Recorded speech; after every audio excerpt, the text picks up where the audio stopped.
Hi, I'm Tim Velasco. I'm from Fort Myers, Florida. This is my truck, 2018 GMC 2500 Denali.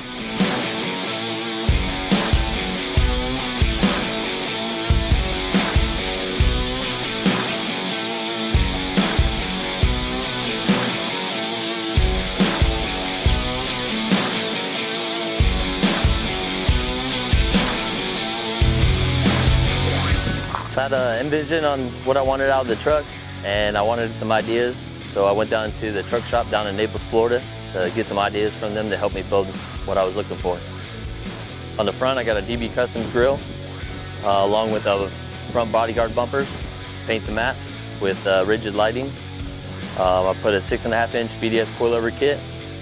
The reason why I did that is I wanted to get rid of the torsion bar setup, do a coilover conversion. It's a lot better ride. I put a 2412 specialty forged wheel, wrapped on a set of 37 1350 theory off-road tires. I put a Banks Deranger inline tuner in the truck to add a little bit of performance. I did the Escalade door handles to kind of do my own custom look for lighting and all, along with my mirrors. Put a Recoil Traction Bar system on the rear, along with bodyguard bumpers on the rear as well.